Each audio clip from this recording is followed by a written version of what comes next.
અત્યારે ચર્ચામાં આનંદ રાઠી શેર્સના જીગર પટેલ જોડાઈ ગયા છે।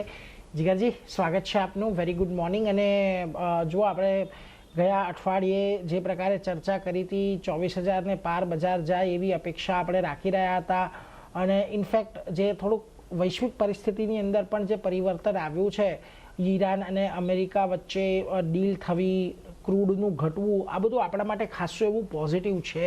અને એને લઈને આપણે જોઈ રહ્યા છીએ કે બજારની અંદર ફરી પાછા 24,000ના લેવલ આજના દિવસે રિક્લેમ કર્યા છે। શું ધ્યાન રાખવું અહીંથી, કયા લેવલ્સને ખાસ વોચ આઉટ કરવા? અને નિફ્ટી બેંકમાં પણ એક સારી એવી તેજી જોઈ લીધી છે છેલ્લા 2 દિવસની અંદર, ત્યાં પણ કયા લેવલ્સને વોચ આઉટ કરશો આપ? Very good morning Neeraj Singh. Overall નિફ્ટીની અંદર આપણે જેમ છેલ્લા 2 વીકથી વાત કરી રહ્યા હતા કે જે 23,100નું લેવલ હતું એ ક્રિટિકલ હતું, કેમ કે 61.8% રિટ્રેસમેન્ટ આપણે ત્યાં જ જોયું હતું, જે એપ્રિલ મંથની રેલી હતી એનું, અને એબીસીડી પેટર્ન પણ ત્યાં જ જોવા મળી રહી હતી।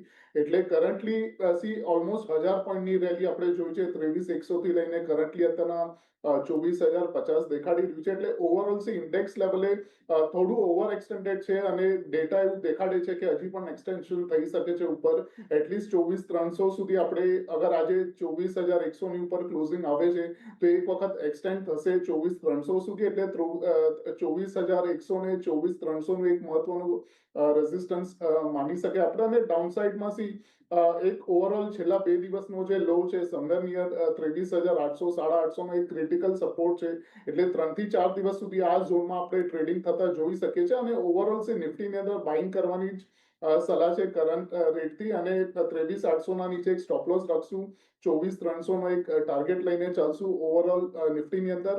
અને બેંક નિફ્ટીની વાત કરીએ છીએ, બેંક નિફ્ટી જેમ આપણે અગેન છેલ્લા 2 અઠવાડિયાથી વાત કરીએ છીએ કે કમ્પેરેટિવલી વધારે સ્ટ્રેન્થ હતી આની અંદર, અને જોવા મળી છે બીકોઝ નિફ્ટી લોઅર એન્ડથી 4% જ ચાલ્યું છે, એટલે 1000 point approximately, whereas bank Nifty almost 9%, એટલે 4,650ના લેવલ્સ આપણે નીચેથી જોયા છે। એટલે બેંક નિફ્ટી અંદર થોડું પ્રોફિટ બુકિંગ કરવાની સલાહ રહેશે, કેમ કે શું છે કે બેંક નિફ્ટીમાં અગર કરેક્શન આવે છે તો જે બીજા આઈટી છે, ઓટો છે કે એફએમસીજી છે એ સપોર્ટ કરતા દેખાડશે। એટલે મોટા મોટી આપણને નિફ્ટી 50-60 પોઈન્ટ કે આપણને પોઝિટિવ દેખાશે, અને બેંક નિફ્ટીમાં થોડું હાયર લેવલ્સ ઉપર પ્રેશર બની રહેશે। એટલે બેંક નિફ્ટીમાં પ્રોફિટ બુકિંગ કરવાની સલાહ રહેશે કરન્ટલી, અને મેજર ફ્રેશ બાઇંગ આપણને 58,000ના ઉપર જ જોવા મળશે। એટલે 58,000 સુધી પણ આવે છે તો એક વખત પ્રોફિટ બુકિંગ કરવાની સલાહ છે। અને જે ફ્રેશ બાય આપણે કરશું એટલીસ્ટ 56,500 આવે છે, જે મેજર સપોર્ટ છે, ત્યાં આગળ જ આપણે બાય કરવાનું બેંક નિફ્ટીને વિચારશું।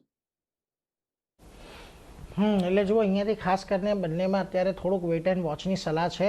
નિફ્ટી અને નિફ્ટી બેંક બંનેમાં 56,500 પાસે નિફ્ટી બેંકની અંદર ખરીદારી કરો, 58,000 સુધીના લેવલ આવે છે, અને એ પહેલાં જો 58,000 પર આવી જાય છે તો તમારી લોંગ પોઝિશનને ત્યાંથી બુક કરી લો, એવી એક સલાહ છે। અને નિફ્ટીની અંદર ખાસ કરીને નીચેમાં 23,800, ઉપરમાં 24,300 સુધીના એક લેવલ છે, એની વચ્ચે તમને નિફ્ટી ઉપર નીચે અઠડાતી જોયા કરીશો, એટલે ઉતાર ચઢાવ ત્યાં રહેશે, એટલે એના પર એક ફોકસ રાખજો। આ એક રેન્જ તમને અહીંયાથી ધ્યાનમાં રાખવાની છે। પરંતુ આગળ વધીને